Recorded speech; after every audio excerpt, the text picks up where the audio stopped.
What's up, guys, in the works, and welcome to another Underused Weapons. But this is not your father's Underused Weapons. This is a whole new breed of the show. We're going to be doing it in the Squad Up edition, and essentially what that means is last night on Twitter and Facebook I was like, alright, I need a handful of guys.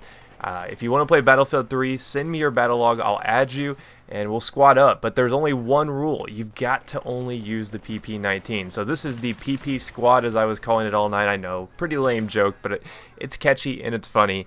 So we only use the PP-19, and I was looking through the stats, and I was like, okay, there's got to be a weapon that, you know, is just truly the most underused weapon. And I was scrolling through all the primaries on Battlefield3stats.com, and I came across the PP-19, which is a weapon we've already done in this series. And I looked at it and I was like, wow, this actually has really low kills for the primary, except for that German guy on the PS3 seems to really like this weapon, has 46,000 kills with it. But other than that, it's not a very highly used weapon. It's probably the lowest kill count out of all the weapons. Now, ACWR is surprisingly low too, but you also have to think about how long that weapon's been out and how long the PP-19's been out. It's been out for what, 5-6 months longer. So in terms of usability, this and the SG553 and the QBZ95, which we've covered pretty extensively on the channel, are some of the most underused weapons. So I was like, here's a good idea. Why don't we just get a squad of people? And this is all we use, make people scratch their heads when they get killed by it. And we actually had a lot of fun. We did not lose a single game last night. We went up against hackers, we went up against super try-hard teams, and we actually won I think we played 4 rounds and we won every single round, every full round, and we actually played a half round too, which I'm not going to count. But PP-19, maybe not the best PDW, but it has gotten some changes since the last time it was on Underused Weapons. And I tend to run all my PDWs with the support class, but if you're trying to unlock the camouflages for the PP-19, which for whatever reason this is one of the weapons that has camouflages, maybe DICE was trying to give you some incentive to use this thing. But you actually have to get 50 kills with each class, so Engineer, Recon, Support, and Assault. You have to get 50 kills with the PP-19 to unlock that last camo. It's not a hard challenge, but it's a tedious one, especially if you're not a huge fan of this weapon. There's not a lot of incentive to grind for that camouflage, but that's 200 kills with the PP-19. But a lot of people ask me, what is the PP-19 good for? There's a lot of people out there actually that swear by this weapon, that use it quite religiously. I actually get a lot of comments of people saying they like it. Me personally, I feel like, it's maybe one of the worst weapons in the game, but it's definitely not as bad as it used to be. It has gotten some sort of a buff, I guess if you want to call it a buff. I think it went from being a 11.2 damage weapon, and they buffed it up to a 12.5 damage weapon at its minimum, okay? Your minimum. The maximum on this weapon is the lowest. It is only 16.7 up close. So there's not a ton of change in the damage. I mean, for the most part, you're usually looking at a 7 bullet kill pretty consistently. I mean, you can get 5 bullet kills if one is a headshot up close. But for the most part, this thing is more of a medium range PDW, which is kind of surprising. If you look at it, you wouldn't really think about it like that. You're like, Jake, what makes this a medium range PDW? Well, the fact that the damage is pretty consistent and the recoil on this thing is pretty much non-existent. This is the easiest recoil to control in the world. It feels like it doesn't even have any. Now, you don't have extended mag, so that's not something you have to waste an attachment on. A lot of times you'll see me run laser sight. Really, guys, there's nothing else you can really run. The fact that it is a PDW, I find that the laser sight benefits it much more, especially if you get up in close. This thing is just a hip fire monster with the laser sight, so that's one thing to consider.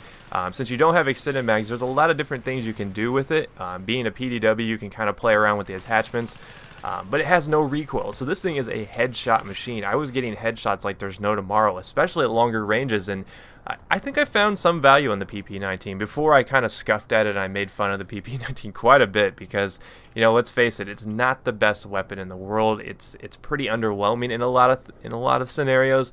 But I think in terms of being a weapon that's really good at getting headshots, a weapon that's really easy to control at longer ranges, it's surprisingly efficient for a PDW.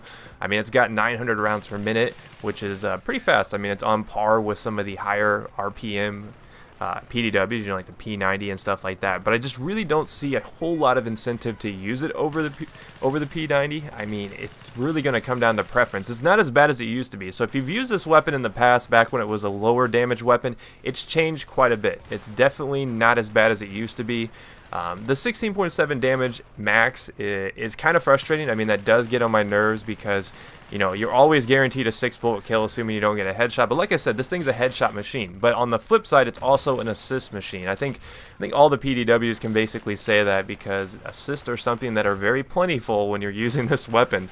But the bullet velocity is something that does get in your way somewhat. I mean, being only 320 meters per second, that's pretty freaking slow, guys. I mean, this thing is going to have substantial bullet drop on it. That means you're really going to have to compensate if you do use it at longer ranges. So that's one thing to keep in mind.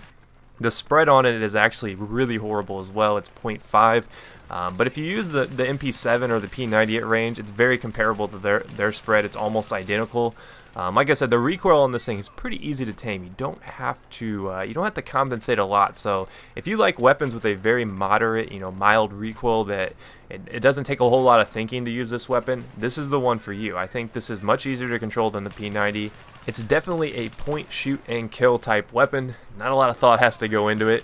I will admit, though, you might want to burst fire it at range, but it's one of the full weapons where I go full auto quite religiously with this thing, just because it's so easy to control. But let me know what you guys think of this squad up version of this. I'm not sure what we'll do next, but I definitely want to keep squatting up with people. I think it's fun. It has a new twist on the series. It gets you guys involved with the underused weapons, let you experience my pain of going through some of these weapons. They're definitely a KD dropper.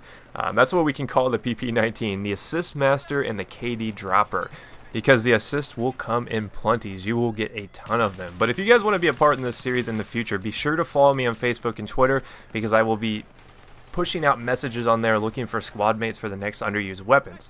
And I want to get you guys involved in this. So the next episode will actually be chosen by you guys. I'm going to pick the top comment for underused weapon that we should use in the next episode after 24 hours. So after 24 hours, the top comment tends to refresh. So whatever the top comment is after 24 hours for a weapon, that is the weapon we will choose to squad up in the next one.